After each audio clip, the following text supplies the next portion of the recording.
general absence of chitin, and the presence of cellulose in the cell wall, and presence of cellulose in the cell wall.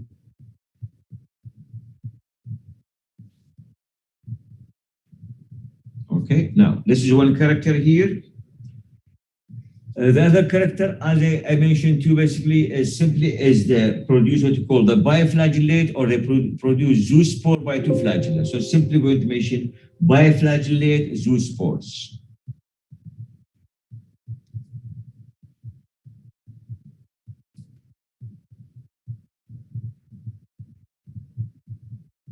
Okay.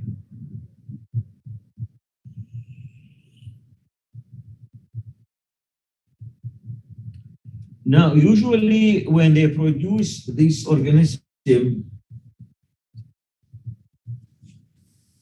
I'm just going to explain it here, I guess.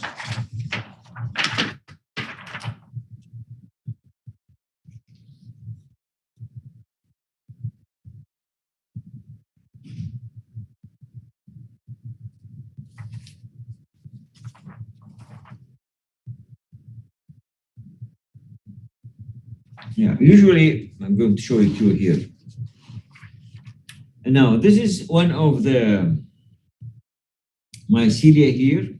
Now, when the zoosporangium mature and produce the zoospore, usually what happens, the first time they swim for a short time and they make a cyst and they will stay there. Did you see this picture? And then they cyst here. You got this point? Okay. And then after that, again, they germinate and they produce the other zoospore.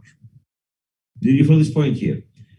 And by doing this, they produce the zoospore, though it is both in cases with two flagella, but there is a little bit difference in the shape. And the first one is going to be like a pear shape, the other one maybe is like a reniform shape. Is that clear? So basically, this is the point I'm going to mention it here in a summarized way. Okay? You follow this point? So the other characteristic is the formation of two types of zoospores. Formation of two types of zoospores. Okay? As you mentioned, in some species, of course, in some species. And because I told you the first one, they come and they make a cyst, and then later on they germinate again. And that's what we said, the primary and secondary means the first one and the second one. Okay? So in this case, in some species going to be pear-shaped.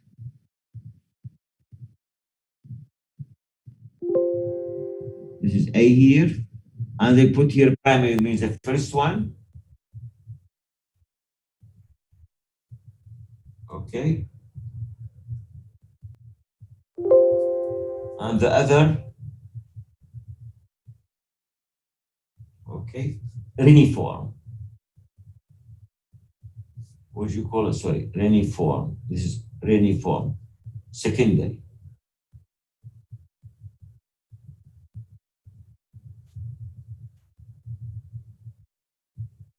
Okay.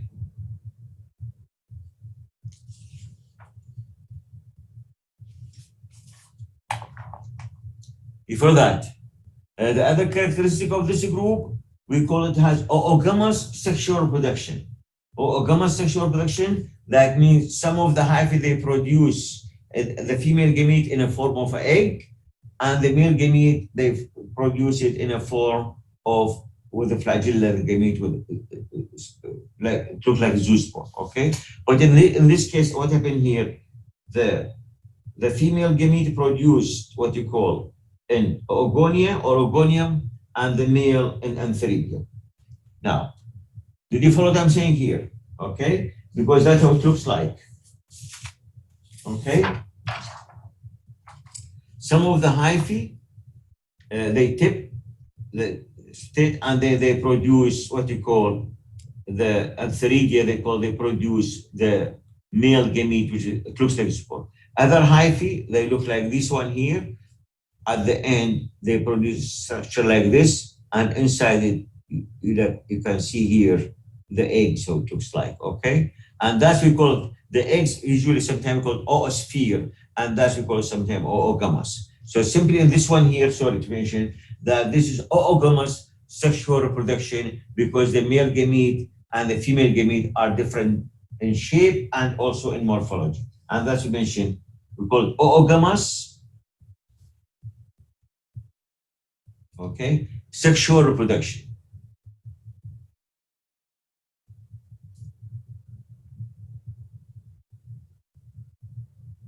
We call it oogamous sexual reproduction, okay?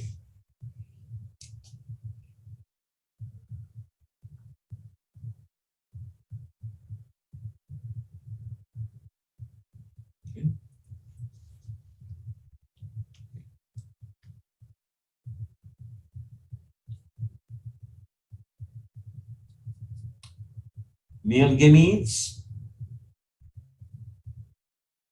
okay, produced, we're going to see this terminology quite often now, in antheridia,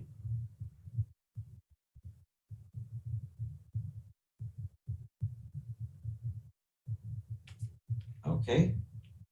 And always, basically, antheridia, of course, is a plural. If you talk about one, is antheridium. And the female gametes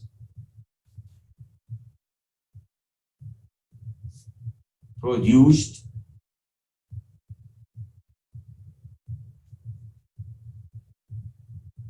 in oogonia, or I put here oogonia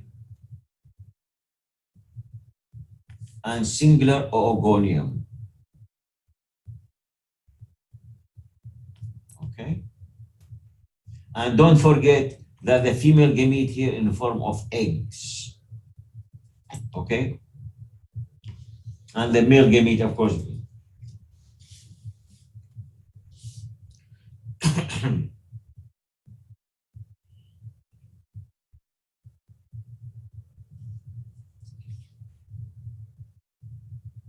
All right?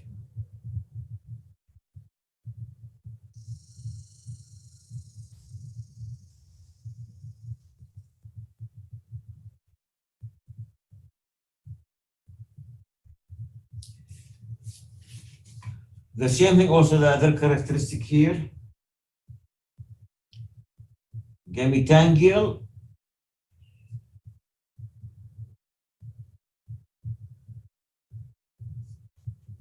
instead, just going to continue here,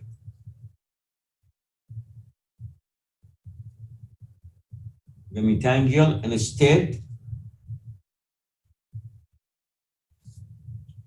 of zygotic meiosis.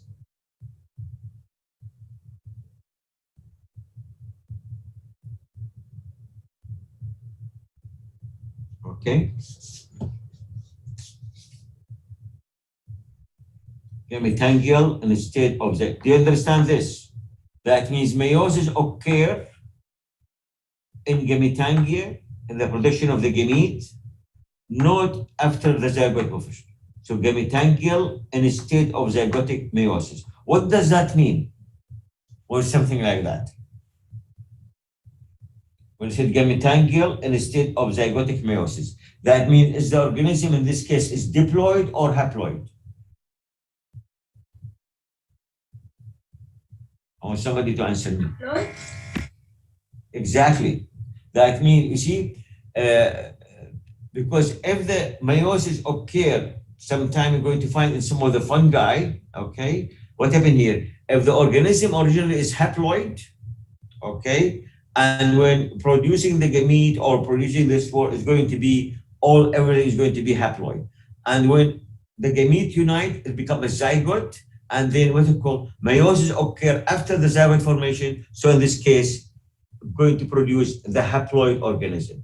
But if the organism in this case is diploid, then before the production of the gamete are occur meiosis, and the gamete is going to be haploid, and when the male and female gamete unite, then it's going to produce the zygote as diploid, and the zygote by mitosis is going to grow into the individual. And simply to mention, gametangial in a state of zygotic meiosis, and thus, rendering or giving,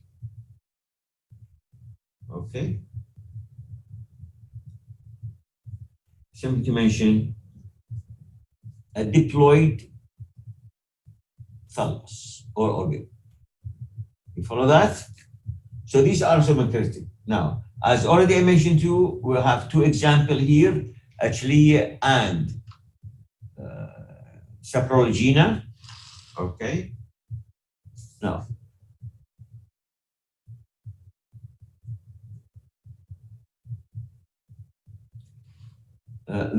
Saprologina, if you read it here, they are always parasitic on fish.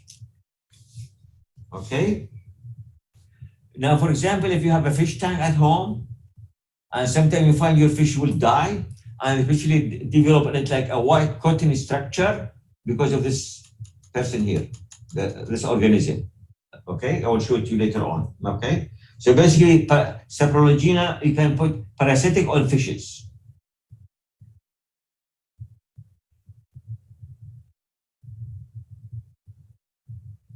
Okay.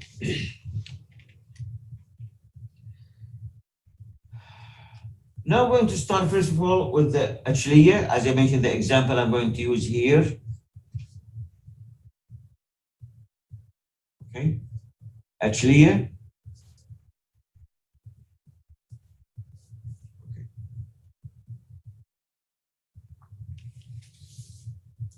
Actually, as a matter of fact, as mentioned, as a representative, I'm going to take it as a representative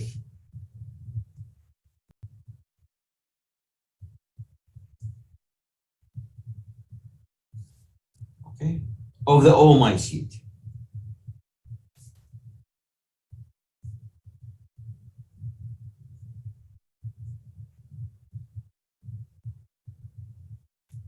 As a representative of the oomycetes, okay?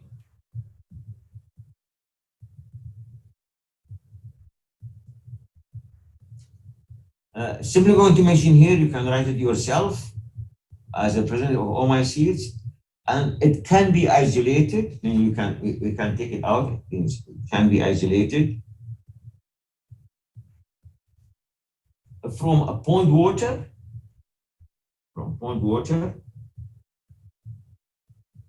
or soil submerged in water. Okay. Sometimes when you try to prepare a petri dish of this organism, what we will do, we will take some soil, okay, and we mix it in water, and then we bring a petri dish with the agar, and then of course with the lube after sterilizing, we put it in the water, and then we streak it on the agar, okay, 1 or 2 times, and then of course you incubate it. Most of the time, then actually will try to grow, and that's why I mentioned to mention that it can be isolated from pond water or soil submerged in water. Now, the other point I'm going to mention about Achillea, most of the species of Achillea are saprophytic.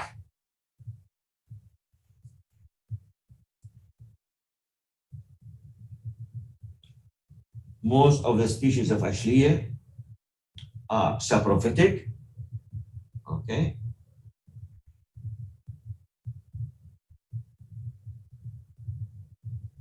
And basically, once they grow, it's very active.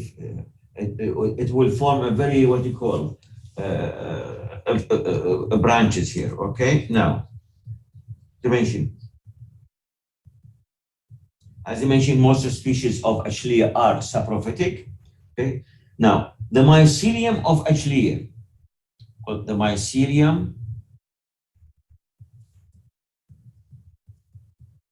of Achillea, okay, forms, we call forms radiating mass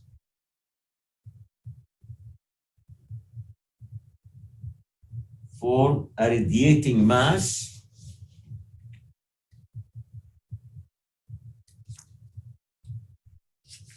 of, to describe the mass of a tubular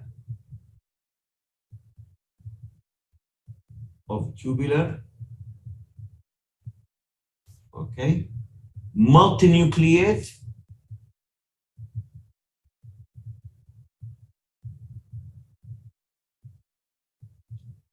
a tubular multinucleate, okay, non-septate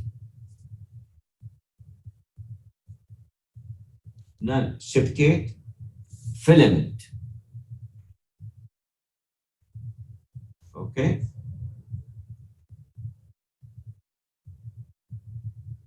Now, for this non-septate filament, that means non-septate or multinucleate, what is the word for it?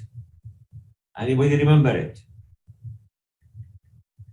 What's the word we use for a multinucleate filament? Is it senocytic? Pinocytic, yeah, exactly. Pinocytic, okay. Now, septa occur,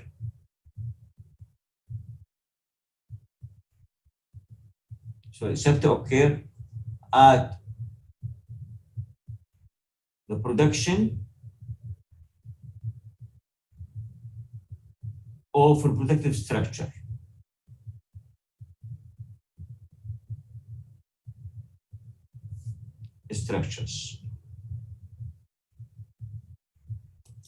That means, I will tell you here, just I'm going to show it to you here, just give me a second here. Okay, just give me a second. Now, if you see this one here, just give me a second. Okay, that if this is the branch here, okay, the branch has no septa. But once you have, for example, to develop a zoosporangium, then a septa will develop. Or once you develop an antheridium, the septa will develop. Or at the base, when you have the ogogonia.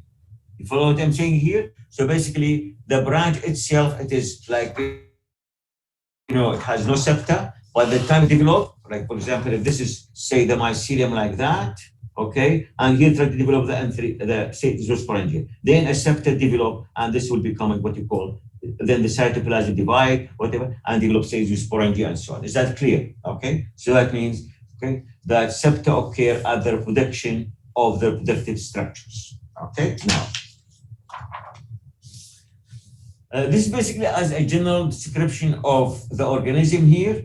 Now we're going to talk about the life cycle.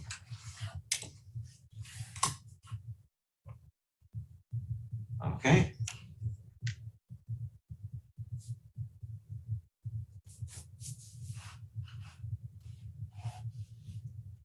Yeah, I wish we brought the other camera there, but still anyway.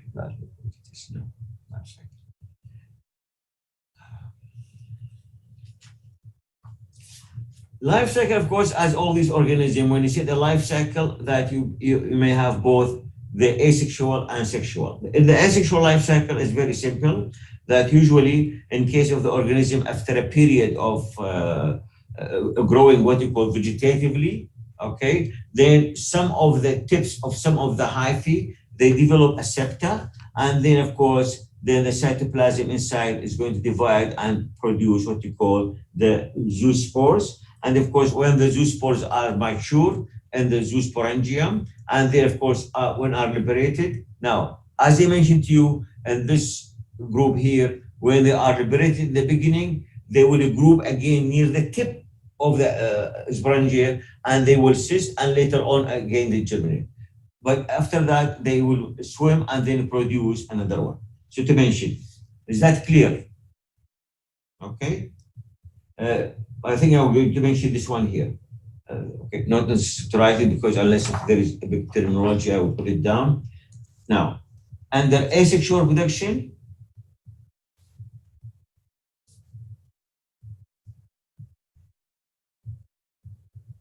okay, After a short period of development, after a short period of development,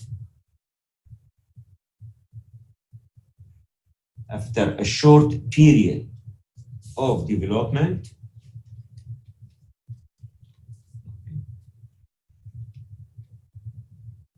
I mentioned the tips of certain hyphae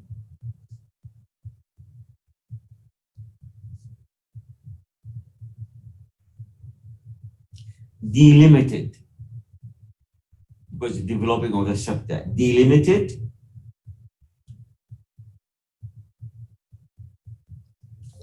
Sir, would it be possible to zoom out? zoom out means to reduce it. Yes. Yeah, because So the you point can is fit the I'm having entire paper. difficulty in this. Give me a second here. Now, Okay. this is zooming in. More? No, zoom out more. Yeah, I'm trying. Oh, okay.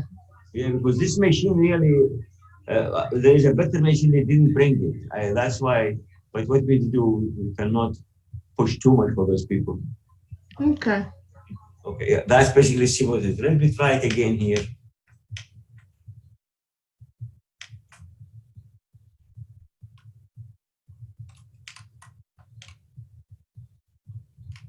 Yeah, it seems that's the limit of it. Let me try this one here.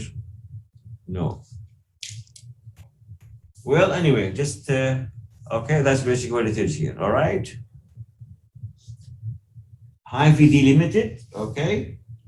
By septa, can you read this? Can you read it? By septa and, Yes. okay, good. And function as zoosporangium,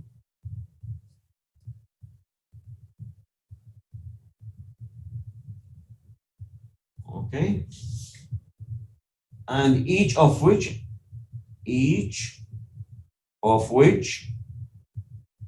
okay,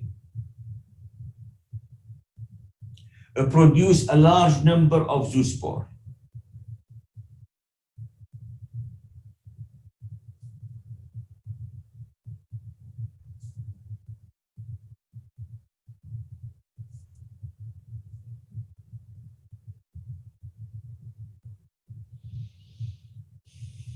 So simply what it means that the organism, of course, if this is a petri dish, okay, growing to grow inside a petri dish like this, and if I enlarge this one, it's going to look hyphae like that. You follow my point of view here? And then after a growth of period, delimited this way, that means developing a septa, and then this part, as a matter of fact, is going, the cytoplasm is going to divide, and of course, in the end, it's going to produce. And when it's becoming producing the zoospore, then in that case, we call that structure zoosporangium. You follow that? Okay. And as I mentioned, of course, when it matures, an opening will occur here. They flow out. And for example, if it's beginning like this, they have two flagella. They swim a little bit, and then they cyst like this. And then after a while, also they germinate, and they're going to move and grow into new organism. Okay. You follow that? But I'm going to repeat it for you here now. As I mentioned, yeah, because after a short period of development, the tips of certain hyphae are delimited by secta and function as a zoosporangia, and each of which produces a large number of zoospores. Already I mentioned that to you. Now, of course, that means these zoospores insist, they make them insist, forming a cyst. Can you read this one? Insist, okay? At the apex, at the apex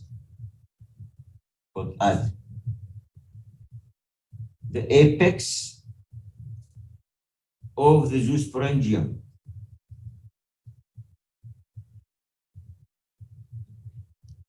So that means these zoospore insist for a cyst at the apex of the sporangium. You follow that? And as you know, and biflagellate zoospores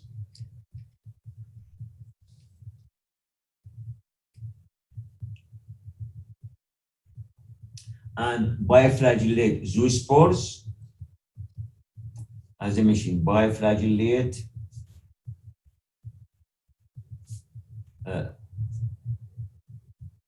zoospores, okay,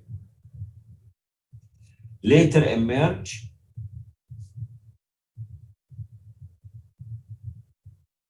okay, from the cyst.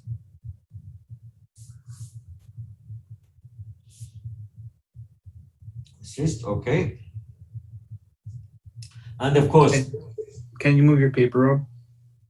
can you listen to what I'm saying here? Can you read it? Can you understand? Because I'm saying biflagellate zoospore later emerge from the cyst, okay? Simple as this, all right?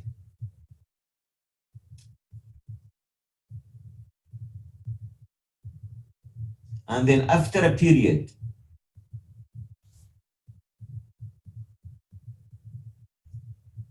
of swimming, okay, they develop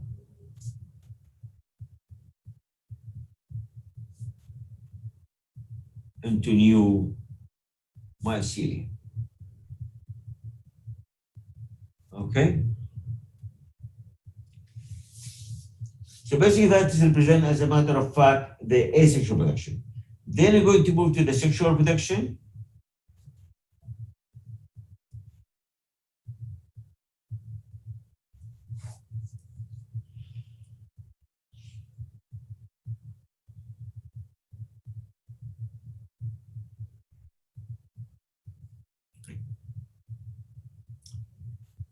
And the sexual production, simply the organism in the beginning, what you call, it may have one or two or three generation of asexual production, and then after that, then asexual production may occur. To mention this point, following a series of asexual production, following a series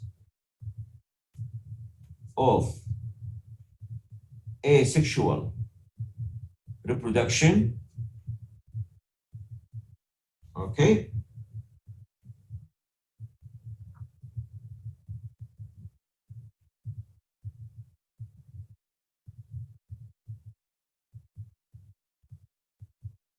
and most of the time, especially if the food becoming glaze or something like that, and then that initiate, okay. And when the food in the medium has been almost exhausted, and when the food in the medium, I mean in the growth medium, and when the food in the medium, okay, has been almost exhausted,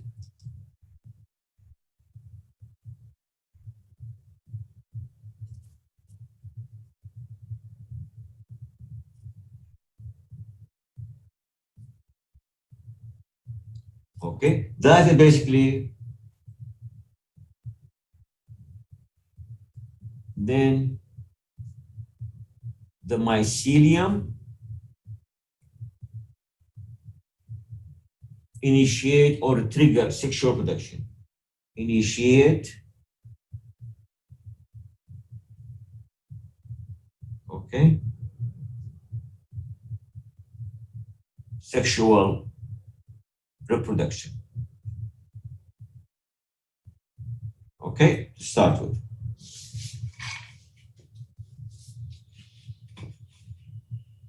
Now, usually, of course, what we have here, I'm going to show, but give me a second here. Now, usually, also it's the same thing. Now, the other point, the male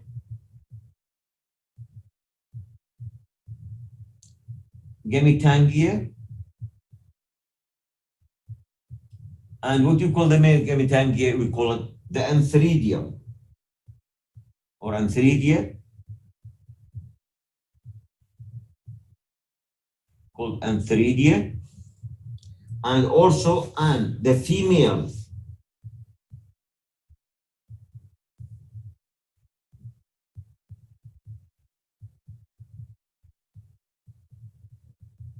gamitangia Okay.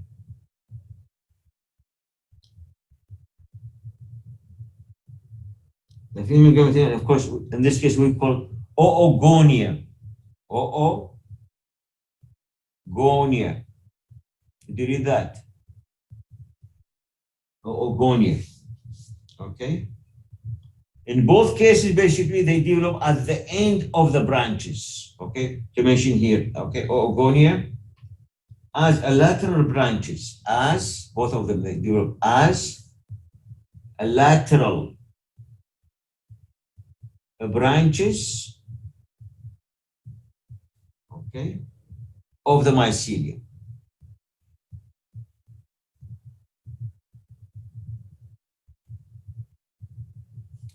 You follow that? Now, usually when we grow them in a petri dish, sometimes some of the petri dish, the whole organism become male, in other words, female, or both of them. So in this case, very similar, going to mention here. Okay, you can put this down yourself. Some clones are bisexual, that they have both a male and female in the same culture. Some clones are bisexual, and others are unisexual. That means sometimes the media hold could be male or female. Some clones are bisexual, and others are unisexual.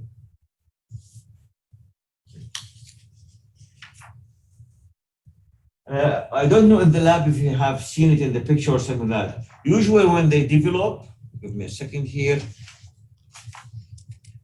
This is an example. Usually when they develop the male and the female, this is maybe a better presentation here. Okay, they develop also in a very close proximity of each other.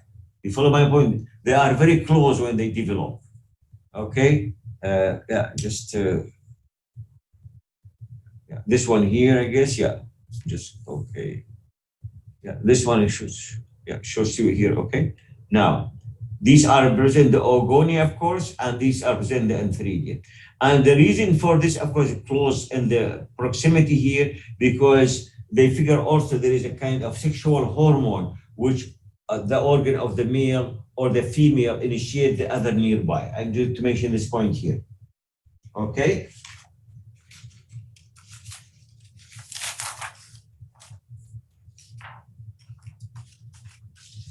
To mention this point here. Okay.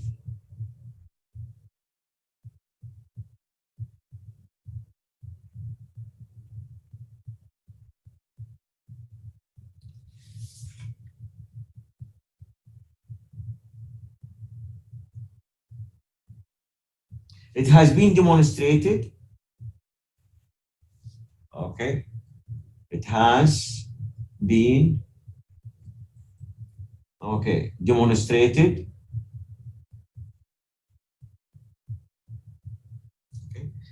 that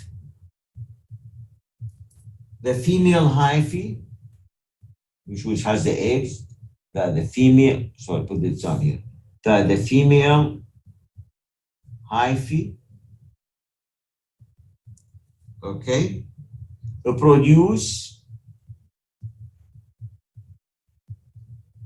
substance, and this substance known as antherodiol. Put it down here. Antherodiol. Can you read it? Can you read this? Yes, we can see it. Yes. Yeah. This antherodiol, what happened here? That this oosphere produced that called antherodiol, so that the nearby hyphae will develop into antheridia or female gametes. You follow? Oh, sorry, or male gametes, and that's why basically you find them all the time close together. Okay, produce antherodiol. Okay, which stimulate antherodiol, which stimulate, okay, the production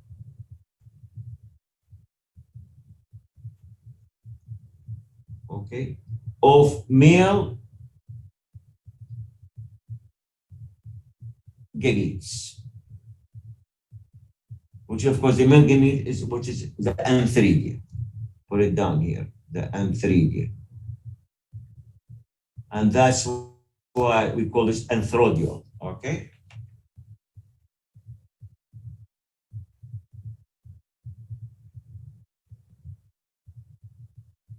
You follow this point here? Okay. Now it's very simple, nothing much going. Then when the antheridia mature and the male gametes, but what happened here? Usually it moves, okay? Then it's going to move, of course, the male gamete to the egg and to fertilize the egg inside, and then the egg inside is going to become the zygote, and then when the zygote develop, okay, so, okay. But of course, what happened here, the meiosis always occur in the production of the sperm and of the antheridia and in the production of the eggs in the oogonia. So in that case, both the egg and the sperm, in this case, it is, as a matter of fact, is haploid, and when fertilization occur, they produce what you call a diploid zygote. Okay? You got that? So basically, I think that is easy to put it down here. Finally, we're going to mention in this life cycle the mycelium of the oomycota or oomycete. The mycelium of the oomycota, or oomycete is better because you use that one here, oomycete, of course, are diploid. Are diploid. Okay. And as I mentioned, meiosis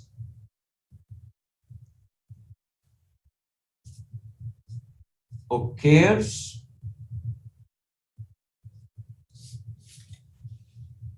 during the formation of the gametes. Meiosis occurs during the formation or development of the gametes. That means the produced gamete, the male and the female, okay, it's haploid, okay? And that's going to mention the egg and sperms. But also don't forget that in this one here, of course, what happened here, the sperm in this case also is going to be with two flagella, okay? But you call the sperm because it's acting as a gamete. You follow this point here, okay? So in this case, the egg and the sperms are the only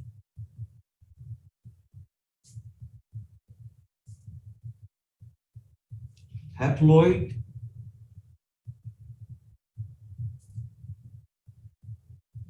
structures in these fungi.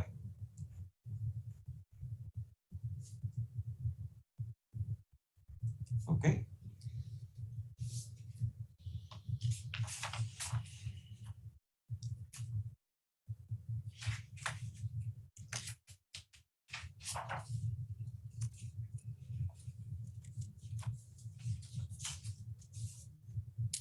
Yeah, I'm left with the 5 minutes here. And I think what I'm going to do here, then I will send you a kind of, okay. Did you understand this? I hope so. Okay. Now, in this group here of the phylum Oomycota, there are quite a few number of organisms or of these fungi which is really parasitic, and they cause quite a bit of damage, what you call, to the subcrop of plant. Okay. Now, for example, as I showed you here, I'm going to show you. For example, we have this called. Do you see this Saprologina?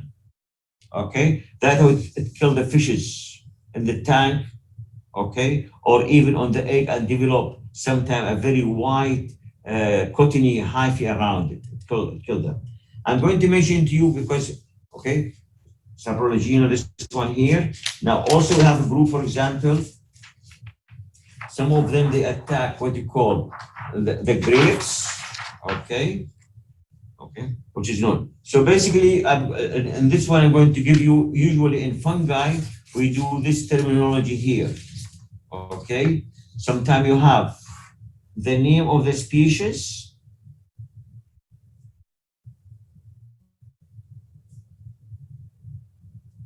okay?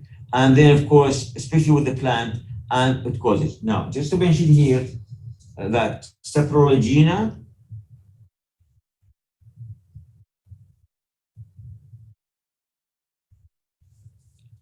species, because I don't think I can give you all, because I think in this case to make it more faster, some of these I may send it to you by D2L, the number of the host and the organism and what disease will cause in the, okay?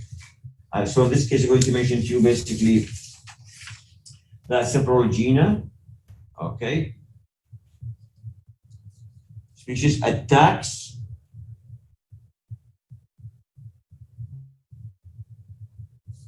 fishes and their eggs, okay?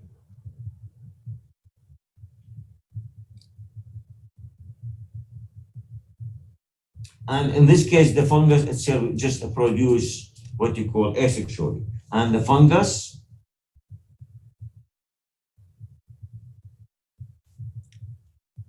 produce or reproduce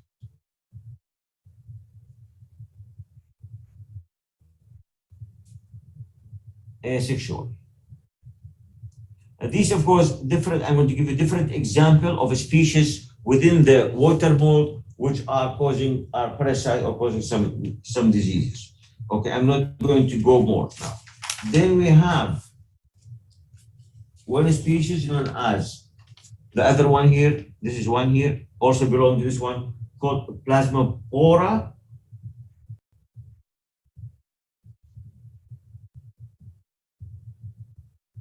You have to know this one, Plasmapora viticola.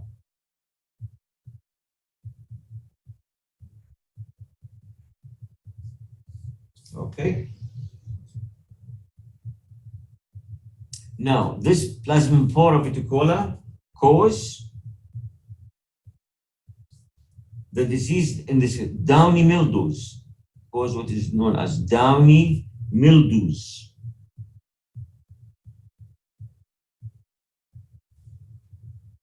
Disease on grapes.